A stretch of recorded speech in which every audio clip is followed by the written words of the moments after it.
అందరికీ నమస్కారం. శ్రీ మాత్రే నమః. ఓం నమ శివాయ. ఓం శ్రీ సాయిరం. శ్రీ మాత్రే నమః. మే 3వ తారీఖు కుంభరాశి నుండి దైవశక్తి ఆశిస్తుంది.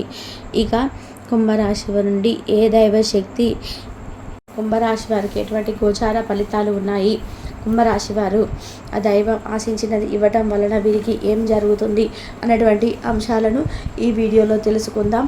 వీడియోని ఎక్కడ కూడా స్కిప్ చేయకుండా చివరి వరకు చూడండి. అప్పుడే మేమేం చెప్తున్నామో మీకు పూర్తిగా అర్థమవుతుంది.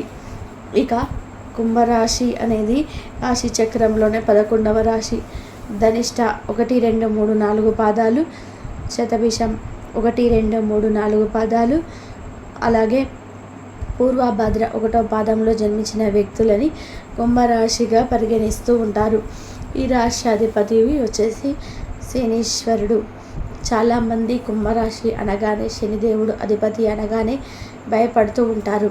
ఎందుకంటే ఈ రాశికి అధిపతి శనీశ్వరుడు కనుక కుంభరాశి వారికి ఏది చేసినా కలిసి రాదు. శనిదేవుడు ఆగ్రహంతో ఎప్పుడు కూడా వీరిని శపిస్తూ ఉంటారు. అందుకే వీరి జీవితంలో ఎదగలేరని, నిజానికి కుంభరాశిలో జన్మించాలి అంటే అదృష్టం ఉండాలని కూడా ఆ పండితులు అంటూ ఉంటారు. ఎందుకంటే ఈ యొక్క శనిదేవుడు ఖచ్చితంగా అందరికీ సమానమైనటువంటి న్యాయాన్ని చేస్తూ ఉంటారు. అంతేకాకుండా ముఖ్యంగా శనిదేవుడి యొక్క అనుగ్రహం ఉంటే వారు రాత్రికి రాత్రే ధనవంతులయ్యే అవకాశం కూడా ఉంటుంది. అంతటి గొప్ప వ్యక్తి శనీశ్వరుడు. అయితే ఆ యొక్క శనిదేవుడి యొక్క అనుగ్రహంతో వీరు ధనవంతులుగా మారబోతున్నారని గుర్తుపెట్టుకోండి.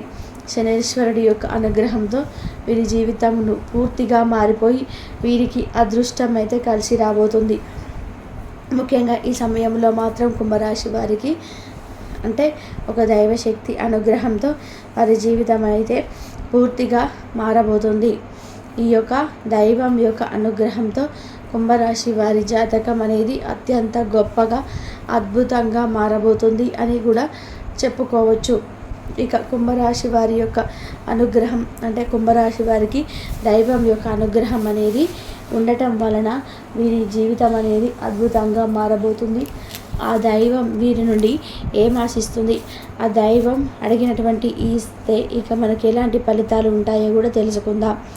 దైవానుగ్రహం అనేది మనకు ఉండాలి అన్న, దైవం యొక్క అనుగ్రహంతో మనము ధనవంతులుగా మారాలి, దైవం యొక్క అనుగ్రహం మీకు సంపూర్ణంగా కలిగి మీరు ధనవంతులుగా మారాలి అంటే ఖచ్చితంగా మీరు చేయాల్సినటువంటి పని ఏంటిదో కూడా తెలుసుకుందాం.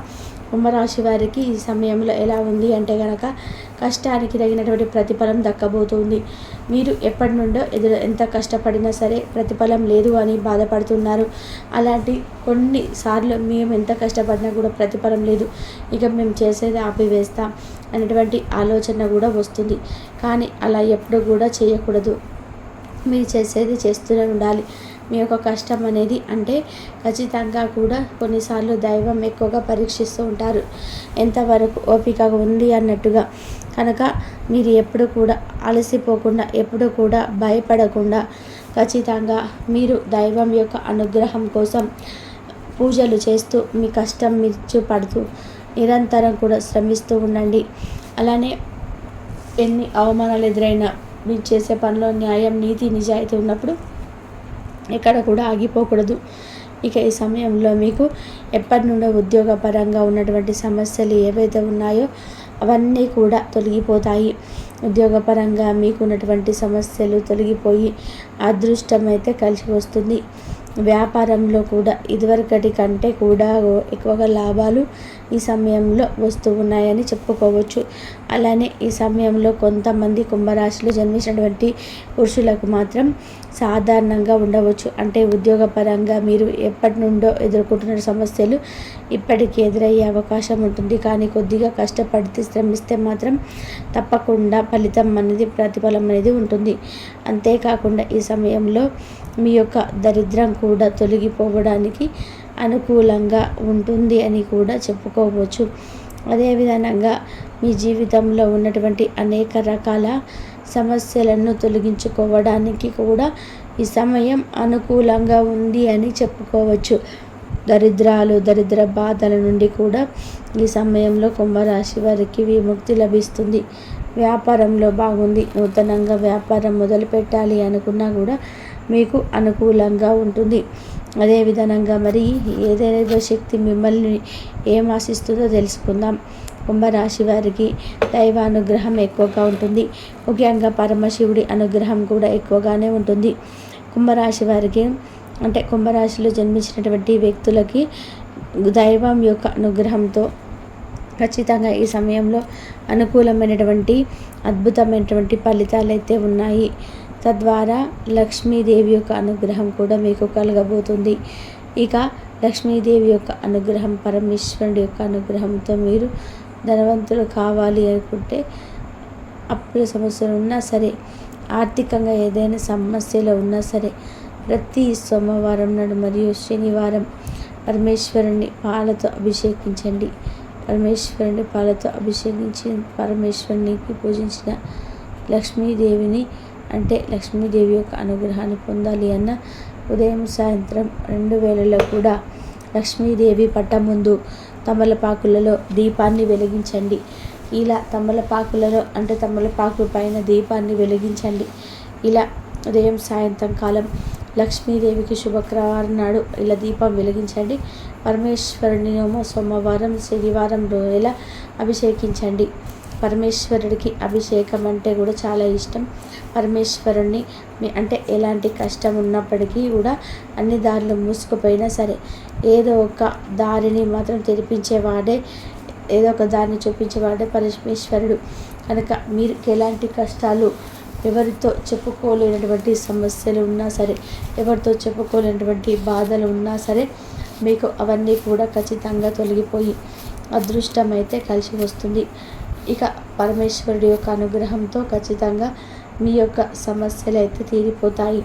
అన్ని దారిలో మూసుకుపోయినా సరే ఏదో ఒక మార్గాన్ని చూపిస్తాడు ఆ పరమేశ్వరుడు.